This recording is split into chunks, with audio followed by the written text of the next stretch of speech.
Guys, how you doing today? I hope all is great from your end. I want to start with an apology.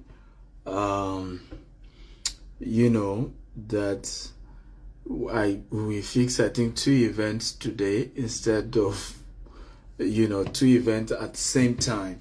So one is with Mr. Deji, and then the other is with S Fungo. So we're gonna start with the S Fungo one, 4 p.m. to 5, and then we're starting with Mr. Deji by 5. Okay, so tell me your name and where you're joining us from. Your name and where you're joining us from. Okay, let's get to know you. Okay, your name and where you're joining us from. Let's see. Also, Mr. S Fungo, if you are in the building, just send me a request and I'll be able to pull you up, and then we start today. So the first session, we have Victor. Victor, where are you joining from? So your name and where you're joining from. The first session we want to look at today is on how do you do real estate business here in the UK, from the auction perspective as well as from the perspective of sourcing deals. There are a lot of opportunities in the UK, and they come by the way of, first of all, you can make money by just learning how to source for real estate deals, and you get commission ranging from 1 to 2 to 3%. As a sourcer, as a deal sourcer here in the UK. Also, you can make money from auction. Auction is one of the fastest way to sell real estate here in the UK, because the conventional way of going through mortgage and all of that, can take 3 months or more just to, buy and sell a deal. So a lot of time, one of the fastest way to go about things is to go through auction. It's a lot faster, and you can get very cheap deals, affordable deals that way. Okay, I have Ajobi from Lagos. Welcome, Ajobi, again. Tell me your name, your city. Regina from Lagos. Welcome, Regina. George Oluchi from Nigeria. Where Nigeria? Timothy from Lagos. Somebody says I'm from Atlanta, but where was your name, first of all, right? Because most of you, your Instagram handle is totally different from your name. So you need to state your name and then your handle. Very important, very important. State your name and then you state your handle. Okay? Let me see.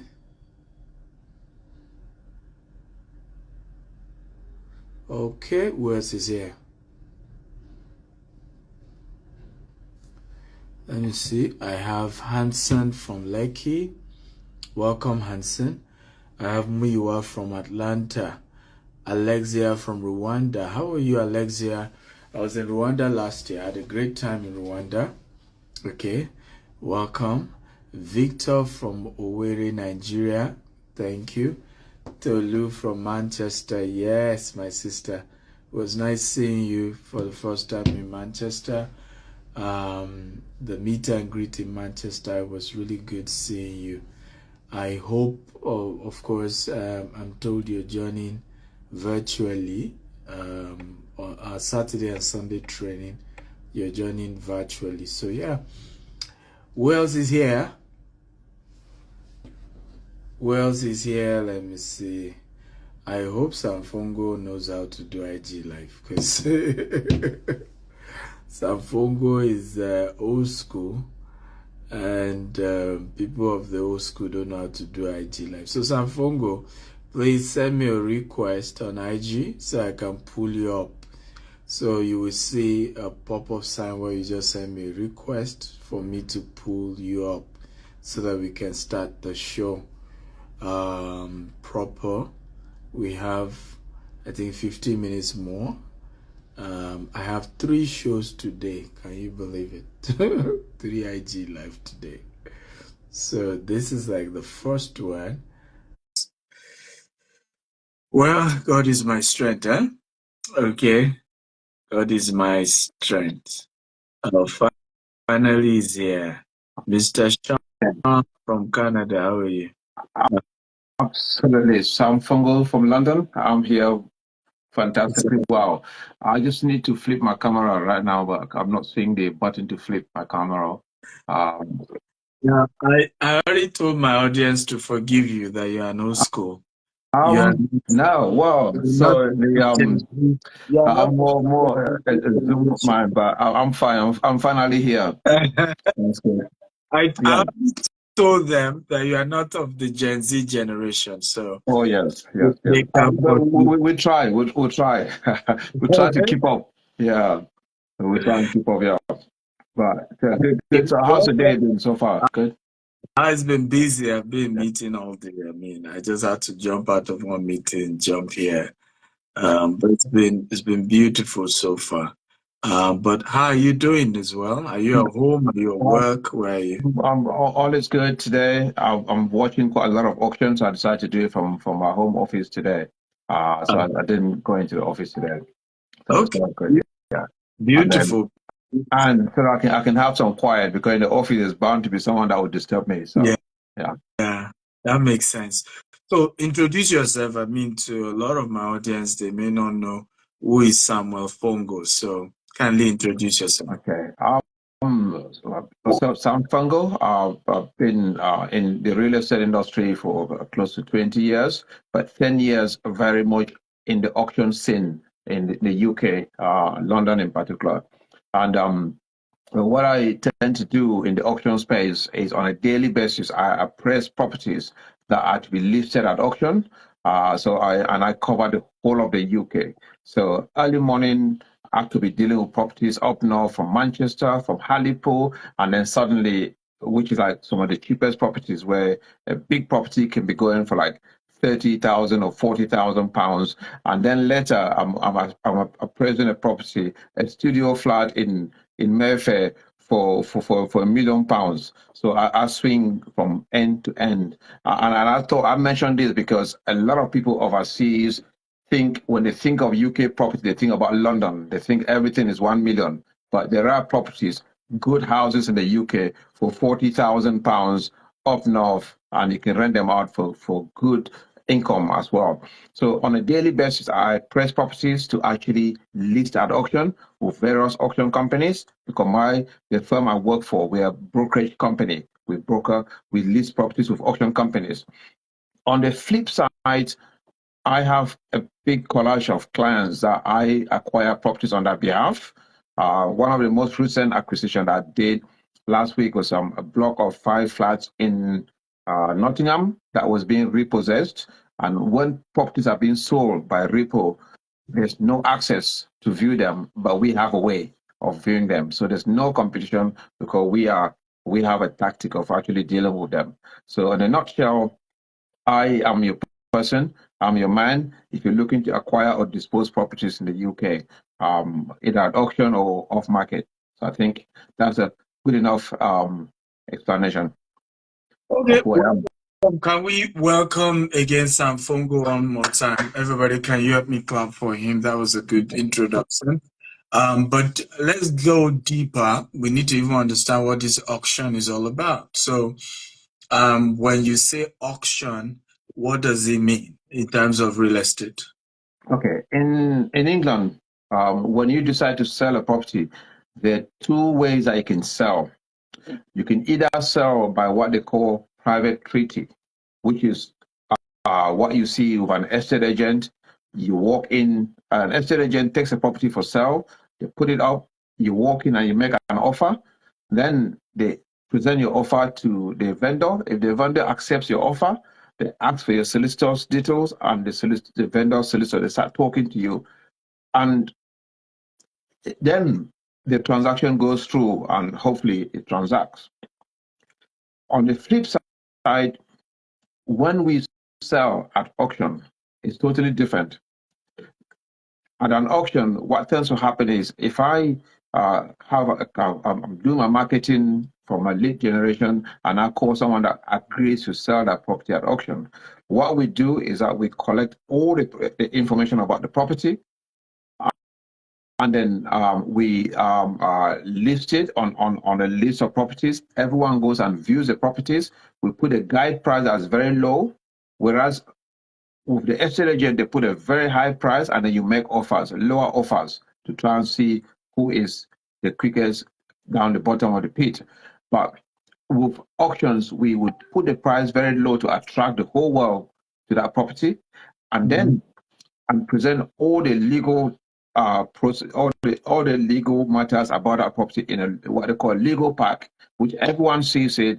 You know what you're going for, and then one day everyone comes and then bids, and then the highest winner wins the property. And as soon as you win, you pay 10% exchange, and then you complete in 28 days. That, in a nutshell, is really what auctions are compared to selling to an estate agent. Okay, beautiful. So you pay 10% of the money and then you pay the rest in 28 days.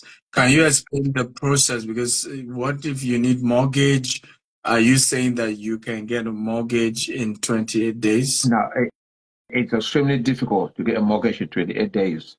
However, you can get a bridging, in fact, even some bridging finance guys cannot work in 28 days. You need to have a good lender, bridge lender that can work in 28 days. Bridging is a short-term lending. It's like a mortgage, but it's more expensive than mortgage, but it's quicker because a mortgage would actually, it takes a lot longer because they're highly regulated. They look at your affordability. They'll ask you how many cigarettes you smoke a day. Do you go to the gym? So they have to look at your lifestyle. How many holidays do you have a year? And all of those, how many. Whereas with a bridge lending, all they care about is the property. As long as there's equity, the property has no problems. They will lend you 70% loan to value, and then so that's much quicker. On a personal note, for us as Midas, we have a couple of wealthy individuals that we use for private lending.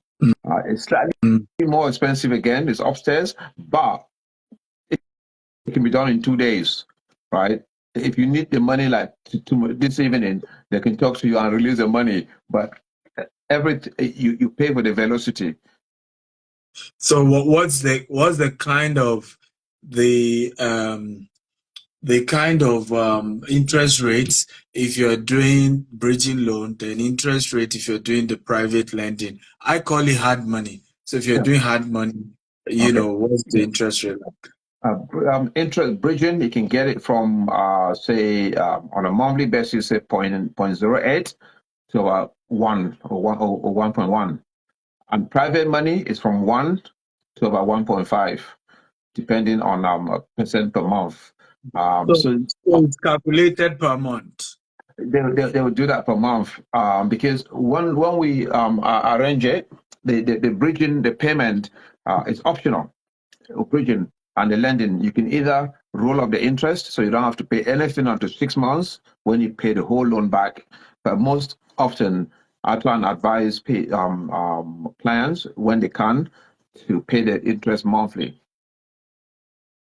So you just pay 1% every month of what you borrowed. So at the end of the term of the loan, you just pay what you borrowed because you've been paying the interest every month.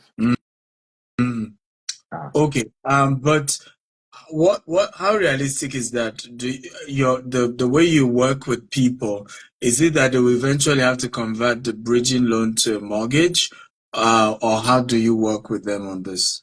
Yes, that's what we call exit strategy. So because of course, lending is not marriage, right? So when someone's lending you money, they expect to get it back. There's no until death do us part, as they say at the wedding ceremony, even though very few people wait for death. But on a more serious note, when it comes to lending, I would have to, especially, I'll have to, if bridging, finance, because mortgage is a long term. They don't have an exit strategy, right? So mortgage is probably more akin to marriage. But bridging and private lending, you must have a very strong exit strategy when you're lending. So I would say to some people, some exit, I'll have to write to my investor saying I've got a day that wants to buy this property from auction. It's 400,000, so it needs 300,000 because he has 100, so he needs 700. His exit one. He wants to maybe flip the property because there's some property you buy at auction so cheap, and then he can flip it. He can sell it on for profit. Exit two, he wants to build it into a HMO and then refinance and then pay you back, or just a single buy to let. But you must have your exit strategy clear to the person that's lending you money, because even though you have a contract, you sign through lawyers, it's executable in in a law court. But everyone that's lending money really does not want to go to court. They would rather be lending and getting the money back than having to go through a recovery. And you see that a lot even with short leases. Because in the UK, when they increase the lease of a flat, something that we can talk about on Saturday, the value can jump up significantly. So that you can buy using bridging, and then you say to the lender, I'm going to increase the lease of the property, which will then increase the value. So you can buy a property, which I'll share some case studies on Saturday of short leases that I've lent against, where the person has now increased the lease and then the value has gone up. Then they've taken a mortgage, paid back the bridging, and then they keep some money for themselves, actually. Mm. Okay, so if I get you correctly, it's a situation where so we give it maybe like a practical term. I'm buying this property. I bought this property at auction for, let's say, £500,000, Okay. and I took a bridging loan. And now, after a few months, I'm trying to get a mortgage, and the value probably is now almost at the rate of £600,000. Just give an example. You can let me know whether that's Okay. correct or not. And I then it's almost like a refinance of some sort, to get a mortgage. And at that point, one is able to get enough to pay the bridging loan and still have something on the side. Is that what you're saying? Absolutely correct. Yes. Okay. You can get it. Yeah, you can get that because yeah. And besides, bridging is always 70% loan to value. But once you go to buy to let, you might get yourself 80 or 90% loan to value. And then Yeah. and because you've increased the value of the property, Yeah. so you have more than enough money to pay the bridging, and then you keep some money for yourself. So this is a business on its own. Even just from the, purchase alone, you're already having liquidity. Even aside the rental income in the future and the capital appreciation in the future. Absolutely. Yeah. Okay, beautiful. Guys, are you getting value? Are you learning here? If you're learning, type I'm learning, I'm getting value. By the way, Mr. Sam Fungo will be speaking on Saturday at the Real Estate Investment Masterclass here in London. We have amazing people who have registered. You can be one of those who have opportunity to be at the event, physically or virtually. And we're focusing on sharing about real estate here in the UK. I will be taking you through about 7 different types, from HMO, to auction, which he will be talking about, to normal, buy to rent, buy to let, rent to rent, short let, several types and opportunities in the real estate world that you can take advantage of here in the UK. It promises to be a fantastic time. He will be breaking a lot of things down for you guys. And it's not easy to have him, but he will come and he will share. And what is beautiful is that he will also be willing to hold you by the hands. So, because I know many of you want to start your real estate business ASAP. So this is someone who has integrity and can hold you and pull you through and, help you with some of your first deals while you're learning on the job. Because for me, it was important to not just train you, but to also leave you in the hands of credible people that can take you beyond the 2-day training that we're doing. So my next question will be, Before I get into sourcing, because I know you will also be sharing a bit about sourcing, why is it important? What's the benefits, of, auction compared to the private, purchase through an agent? What's the benefits? One or two, three benefits of auction? Okay, I'm gonna give you a few. If you that's a great question. Because if you remember, I said with private treaty, you walk in, you make an offer. Right now on your hotel, you're probably right. You're on your phone in your hotel in Mayfair. If you just step out from your hotel, all those estate agents, their properties are like 2 million, 5 million pounds, right? So anyone on this call can walk into any of the estate agents and make an offer on a property, right? Some estate agents can do more due diligence, but it's difficult. It could be your dad's money in your pocket, on your account, or you don't have any money. So the main thing is you can walk into an estate agent, you make an offer without knowing much about the property. The offer is accepted. Two solicitors start working. It can take 2, 3 months for them, one, to discover that you don't have enough money to buy the property, by the way, and then two, to find out maybe there's some technical issues about the house, legal issues that you don't like, and you don't like the property. So it takes 3 months, and then 3 months is wasted, just like it's that. wasted, and then it's back to someone else. I can share my message now. I just have a lady. They have a probate property in South London. It's a third person that they've gone through right now. So it's been like 6 months. And so when they do that, then they come to me when they've been everywhere, and then they come, we want to go to auction. Whereas with auction, because we put all the legals together, everything that the solicitor does in private treaty in 3 months, we condense it into one legal pack. I sit here in 30 minutes, I do what a solicitor does in 3 months. I review a legal pack, decide if I should buy a property or not. That's why solicitors go through that for a whole 3 months at auction, so you know what you are getting into, and then you go and bid committedly. So that's why you pay the mortgage. So if you're selling a property that you're distressed, you go to an estate agent, you might end up losing the property because it can take 1 year to sell. Whereas with auction, it can sell within one auction cycle. So it's a lot more committed buyers. That's why our tagline is Midas Property Auctions, where committed sellers meet committed buyers. So yeah, so our platform is where if you're a committed seller, you meet a committed buyer. Unlike with estate agency, where the people in an estate agency world that put their property on the market to test the market. You cannot Yeah. test the market with Yeah. auctions. I Yeah, mean, if you put it in, it's gone and it's gone. yeah. You cannot test. Let me test the market and see what it's like. So that's one of the key Benefits. difference in articulation, in how the two are articulated. And then of course with auctions, you get a wider audience because it's marketed quite widely, whereas most estate agents will market within their square mile. So the estate agents work on the mantra that there is a local people that buy locally. Auctions work on the assumption that property is global.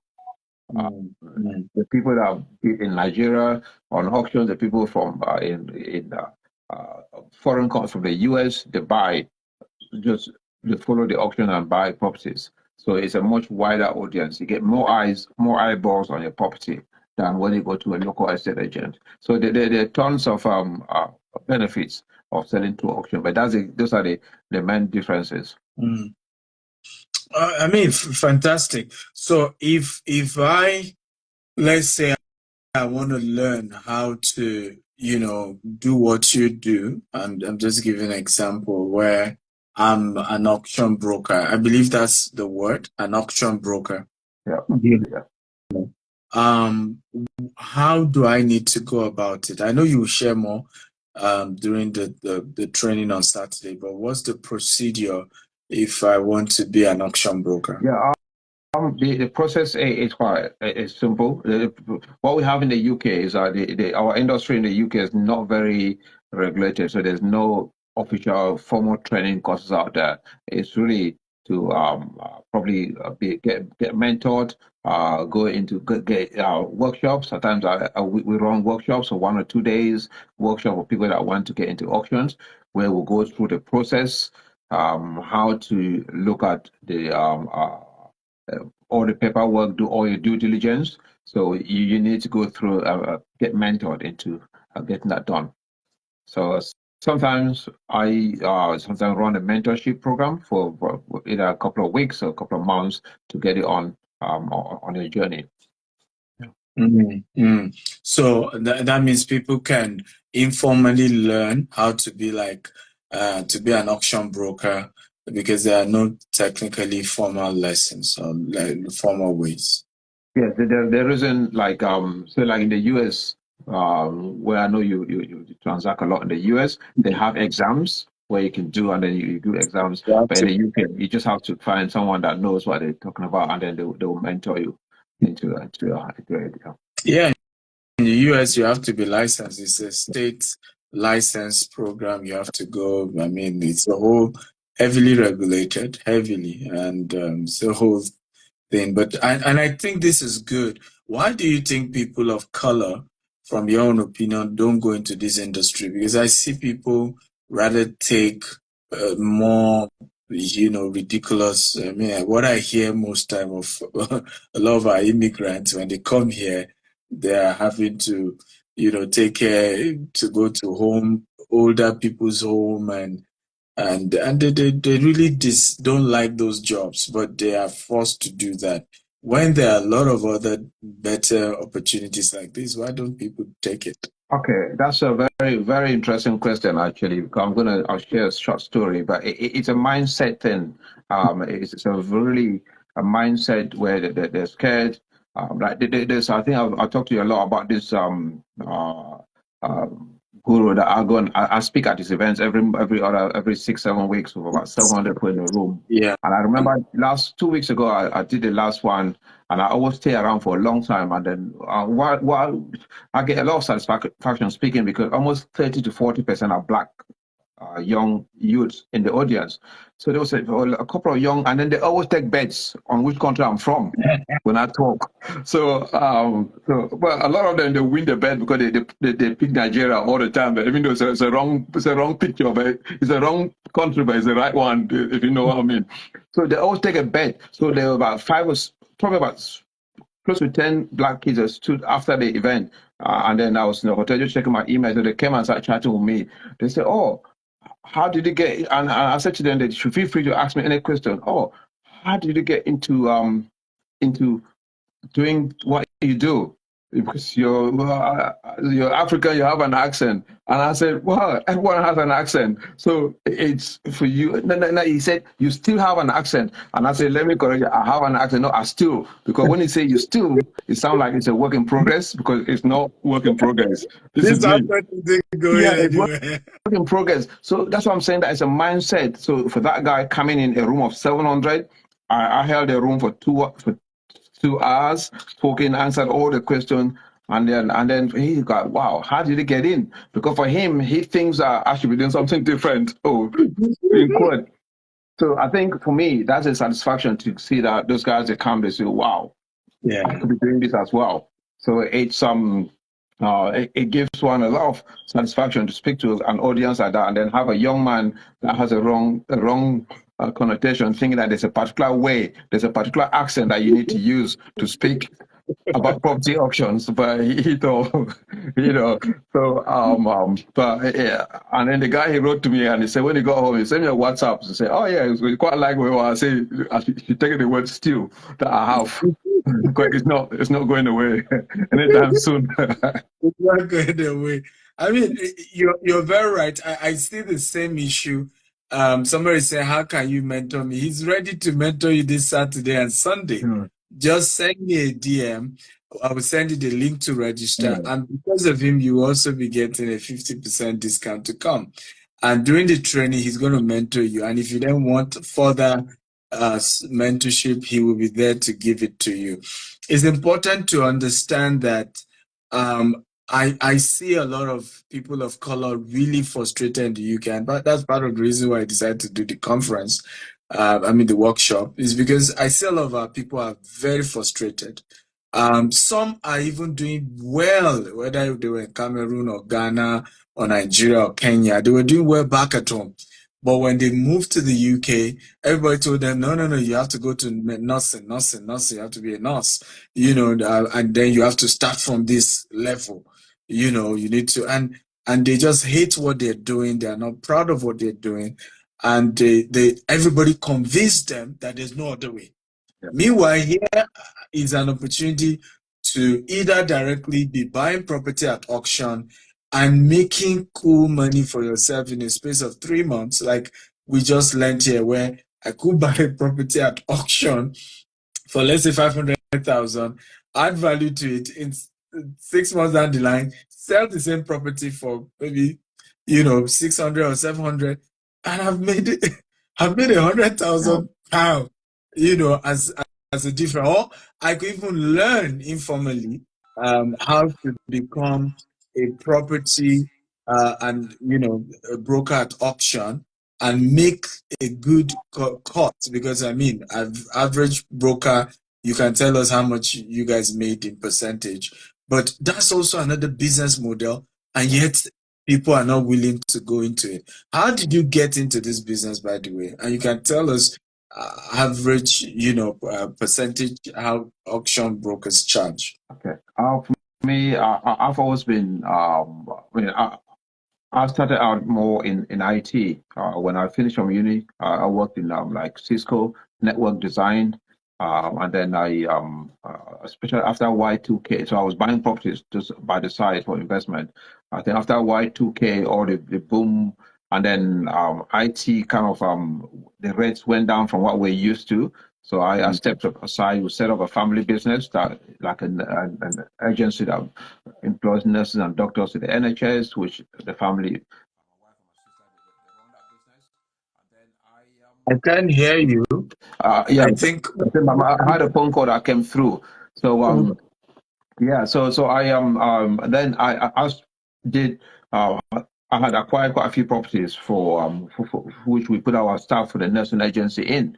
And then we had a more and more requirement of our properties, and I started looking for investors that can buy properties so we can rent them off them. And then gradually I decided to move into properties and start being a broker, trying to get people to buy properties. Then I decided that the best way to be an authority in a field is to start a networking event. So I started a networking event in central London. It's amazing how it's again like you do it the first day, you see that you don't know if people are going to come. You might get 4 or 5 people come, and then gradually it goes on until I was doing events for Harrow, for Brent Council, for all the councils with 600 people in the room. Um, you know, uh, but you start with 1 or 2 people turning up, right? And then eventually you start having 600. If you come to Harrow, Brent, Barnet, you meet most of the landlords. They think that I work for the council because I moderate. When the council wants to bring all the landlords together, they give us we do it for them. And that's me seeing Harrow Council doing the landlord event. Not many people were turning up, so I turn up early, have the team put up flyers, have them manage it for a friend. I said, you guys can do better. And I invited a team from there to come to my own networking event. When they come and saw how I was doing it, so Harrow Council was the first to outsource the events to me. So I did it, then brand other councils. And once people see you as an authority, then you can finish that relationship in any direction. But it was quite key to have those events. So that's a tip for anyone that's living in any part of the UK. There's nothing stopping you from starting a networking event. It could be just a pub where you get every Friday at 6 o'clock, property professionals come and buy their own drinks and you chat. You can bring one person to come and speak or just chat, and it grows your authority around. Put it this way, you cannot do any harm if you do that. What are the typical percentages that an auction broker will charge for a successful? Typically, we tend to charge about 2% of the purchase price. Okay. 2% or minimum 4,000 plus VAT as a minimum. And then that's and the percentage change goes up higher depending on what else is being done. Like the property I said I just acquired for a client that's being repossessed, that you have to do a lot of work. You really have to be like a detective, Inspector Columbus. You go around, go see the property, create rapport. Yeah.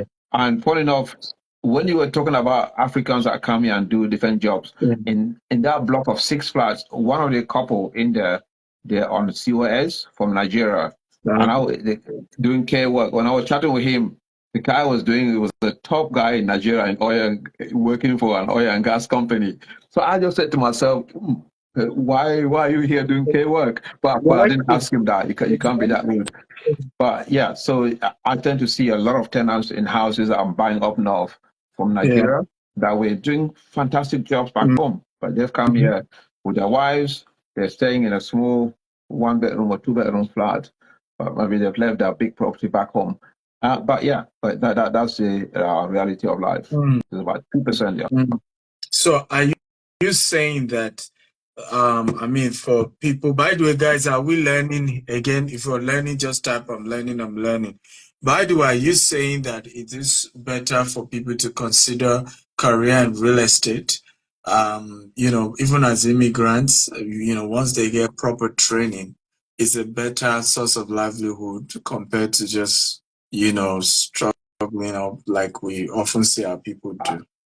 Absolutely. I mean, I know there's a transition, right? But when you come in, which I had a lot of chat with that chap that's in that place, in that property. So he's getting very interested because he's so inspired to see when I came and I knock on the door and I say, "Oh, we're buying." Before that day, the day before the auction, the guy was wishing me good luck that I win the auction. Like, I would like to have you as my landlord, sir. So he's very encouraged, and he's been talking to me about how can he look at property. So he's already on it, trying to see how he can start going through. And the good thing about real estate in the UK is that you don't have to be in the UK. You can be in Nigeria. You can be anywhere, because there are lots of people here that operate in the market from India. Yeah. You just need to have good understanding. There are VAs, people that work as virtual assistant. They work in the property companies here, and it takes a long time to know that some of those guys they tell you how close it is to Oxford Street Station, and then you realize that they've never been to the UK, but they know the UK and they know the map, the tune map than yourself. They give you directions. So yes, it helps if you're in the UK. You don't have to be in London. I do properties across the UK. You don't have to be in the UK. The roles are, if you understand the real estate sector in the UK, you can work virtually for a property company in the UK. You can just be the person that writes descriptions for the properties. You can just be the person that maybe creates all the brochures and your best. I mean, I have a staff member in Abuja that will pay £500 a month to that works for us from Nigeria remotely. Wow. Yeah, apart from every time he says he's going to buy petrol for his generator, but yeah, apart from that, he's okay when it works. But and at times I think that the challenges in Africa, but some of the staff use it to their own advantage. Oh yeah, there's no petrol. Maybe he's going to do his own errands. But the people that work in real estate in the UK earning £500 a month, best in Nigeria, and I know quite a few. So. Wow, and that's true. I mean, the opportunity is endless, is all over. Just getting the right training, it gives you an opportunity to, be part of this anywhere in the world. Abigail Sanu says, where's Saturday's training? So it's a hybrid training, Abigail. You can attend virtually or you can attend physically. The physical one is at Sheraton Grand London, Park Lane, here in London. But again, Abigail, if you're really serious, send me a DM. For all of you who want to come for Saturday and Sunday training, send me a DM right now. Like I said, you will even get some discount on the training. Send me a DM right now with your full detail, and I'll send you the link to register for the training on Saturday. I believe, like we said, it's called the Real Estate Investment Masterclass, and is a 2-day event. I'll be giving you, participation certificate. You will be getting. I mean, we have refreshment. We have. It's a proper structured training. It's for 2 days, and you can attend physically or virtually. So I have people joining us from Manchester. One is coming virtually. I mean, joining virtually. One is attending physically. People are coming from Glasgow. We even have more people coming for the event from outside London than those who are in London for the physical one. So you can come virtually or you can come physically, but it promises to be a real life-changing experience. And what I love about real estate is practical. It's a business model you can learn and you start earning money immediately once you understand how the industry works. And like Mr. Sanfongo said, because the UK real estate sector is not as regulated like the US, you don't need a certificate, you don't need, all this, are you a graduate or do you need to go and get a license? None of that is required here. You just need to have the informal training. So I've just pinned the link for those who are asking how to register. Just go to that link I just pinned and you can register. I mean, let's get to the sourcing part of this. What is deal sourcing when it comes to real estate here in the UK? Okay. Deal sourcing in the UK, just to put simple, is where someone on this call or anyone that's learned all the skills how to look for a good property, and then you go out there and you find a good property, a good investable property, but you haven't got the money to invest in that property. You then direct someone else that you look for someone else that you think might want to buy that property. You then present that opportunity to them for a fee. That's like deal sourcing. So you look for, so there's a whole lot of things that you do in between. You can package a deal, you can do whatever you do in between. But the key, the most basic description of deal sourcing is you find an opportunity. Maybe either you haven't got the money or you haven't got the time or for some reason you cannot do it yourself, then you pass it on to someone else that is looking for that opportunity for a fee. So it's a very great entry level position for people that haven't got a lot of money to invest yet. You learn the skills, you look for deals, and then you could actually pass it on to someone else for a fee.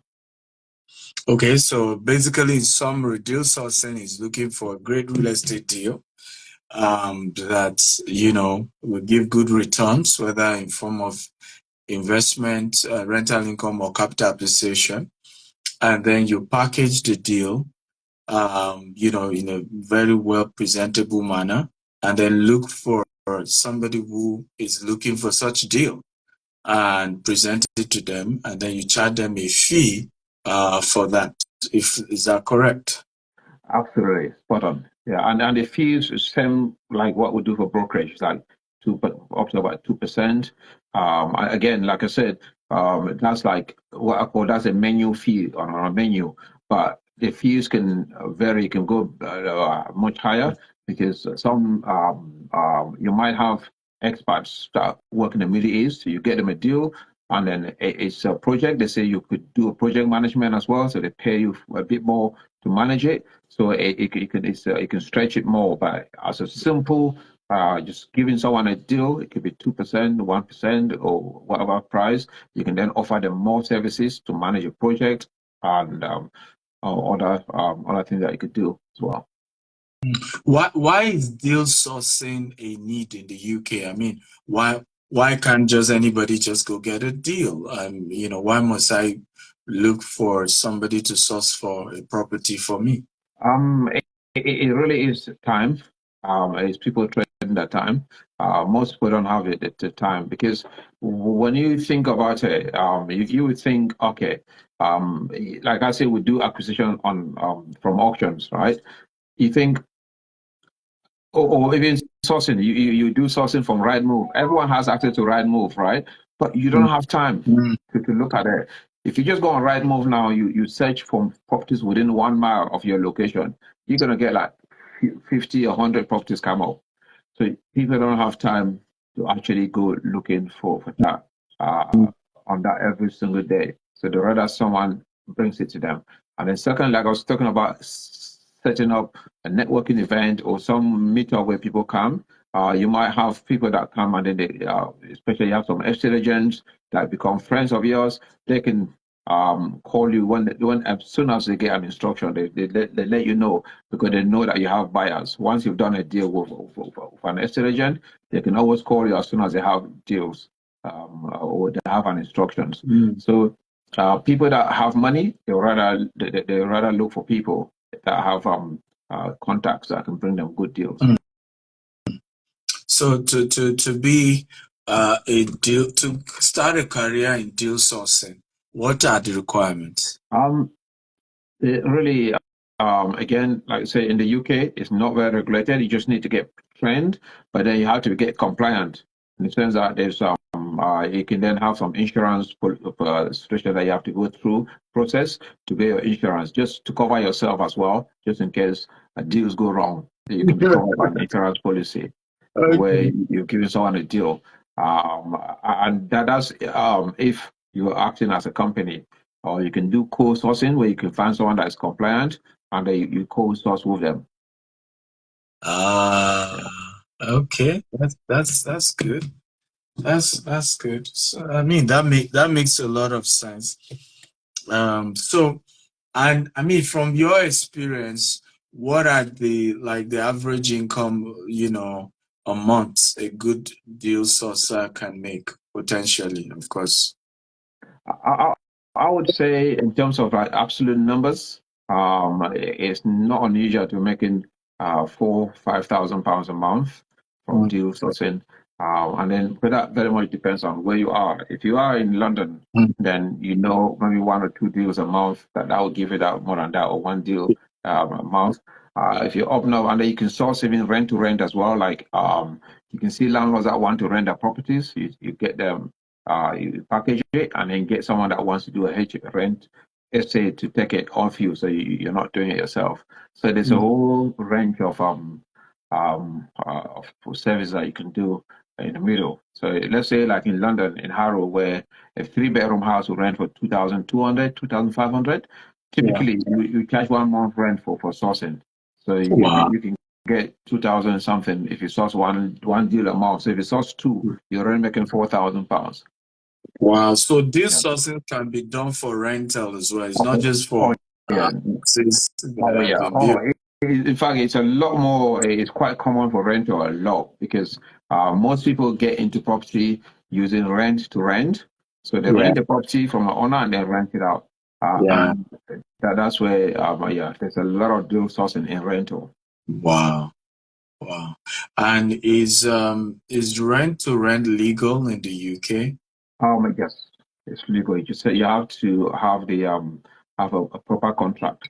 Um, With there's a landlord. lot of case laws, especially HMO laws are very strict, where if you overcrowd the property, the landlord can be charged. So it's quite important that if you are a landlord and you do a rent to rent, you make sure you have a good contract so that it exonerates you. If there's any issue in the property, you don't want the operator to say, "Oh, I was working as an agent for you." So you need to have not just an estate agency contract that I'm renting a house. You need to be very clear on the money on the contract, Mm. the responsibility it is to make the house compliant. Mm. So that if the house is not compliant, it shouldn't come to you as the owner. So there are ways that you indemnify yourself as a property owner before you do a rent to rent. Because if not, you can find yourself in sticky water. Amazing, amazing. So we need to start wrapping up. Guys, again, can we put your hands together and help me celebrate Mr. Sam Fungo for coming and sharing with us? Like we said, this is just a pre-event Instagram live, just to have a taste of what you're going to be learning from him. this coming Saturday and Sunday. We'll have amazing 2-day training. I'm the main speaker. I'll be sharing with you 7 different ways to make money from the real estate sector in the UK, in the US, in Dubai, in Africa. So it's a very detailed training. But I've decided to bring a lot of my friends who are based in the UK who also break down their own area of specialty and what they are able to do. And they will be very detailed. They'll make sure that they support you even after the event. You can have access to them as you start your journey in the real estate sector here in the UK. But the training is virtual and physical, so it's hybrid. You can attend virtually, you can attend physically. We currently have a lot of people, over 50 people in my real estate class who are already coming, right? So we're just having limited seats for those who are not in the class, okay? Because I have a 6 months to 1 year mentorship in the real estate sector. And this class is mainly for them because many of them are already real estate developers back in Africa, but they want to start doing development in the UK, in the US. So we have put this together to help them to be able to expand their businesses globally. Some are in the US and are trying to expand in the UK. And that's why this event has been put together. So you might want to join that amazing community, and you have opportunity to also join that community of people and network and partner together as well. My last question will be, why is it important? I mean, even though you're based here in the UK, but you have an idea of real estate in the US, in Dubai, in Africa. What is the leverage? What is the edge that real estate in the UK has compared to other countries of the world? Okay. That's a fantastic question. Just before I answer that, I'm just going to do a public announcement. As I say, I've got, like you said earlier, I'm very old school when it comes to technology. But my team, they're pushing me to do TikTok and all this Instagram. So I promise them I'm going to do 100 videos this weekend when I come to your Saturday to Q&A. So they build up videos, which I've started answering the questions on video so they can put it onto my Instagram to share some knowledge and drive some following. So please follow me and send me a question so that we need 100 questions for me to do on Saturday. So I will come in, I'll be in a hotel after my speaking gig. I'll sit somewhere and answer 100 questions on video, and then they'll put them onto my Instagram as Q&A. So I want to come to this century in terms of technology. So please help me along the way. Now back to your Uncle Sam Fungo. yeah. So get me. So follow me and send me a question to answer, and I'll answer it for you very well. Then now back to your question that what is the difference in real estate in the UK? Funny enough, I remember the first time I went to Dubai. It's probably getting my twins are 20 years old, right? When I went to Dubai, I think they were like young. So, but Dubai has changed a lot. So everything I see in Dubai is new. It's new houses. They are. It's not been proven. Yeah. So it's good. It's good income, but you don't know what you don't know yet. If you come to London or UK, generally most of the houses they've been here for like 100 years. Some of the houses, so the industry is a lot more mature. It's really underpinned by real economics. Whereas other places you think is a bit fluffy, you don't know, the values can go up and down quite quickly because of the expansion. That's for Dubai. And in America, it's the same to an extent because the planning laws in the UK are very restrictive. Whereas in a place like America, they can open a new town with 10,000 houses in one go. It's extremely difficult to see that in the UK. We have so much brownfields. I'm going to set you a question which I will answer to you on Saturday if you cannot Google it yourself. Do you know the percentage of land mass in the UK that's lived on? If you find that out, you'll be totally shocked. Despite the fact that we have so much shortage of accommodation in the UK, go find out. If you're too lazy to Google, you come on Saturday. I'll tell you the percentage of landmass in the UK that's lived on. You'll be shocked at how small the number is. So it's the planning rules in the UK that are holding the real estate industry so strong, because there's no way that anyone cannot come into power and say, I'm just going to build 1 million houses. The planning laws will hold you back. And that's what underpins the real estate. Like we were chatting about planning permission. Yeah. The time it takes you to get planning permission, that's why it's only the rich people that can do that. If you're not rich, you cannot buy land without planning, Yeah. because just the holding cost will kill you off. Yeah. So the rich will get richer because they can buy land for X, get planning, and then sell it for 4X, because they are the only ones that can afford to hold it. So that is the planning system keeps the industry focused and very controlled.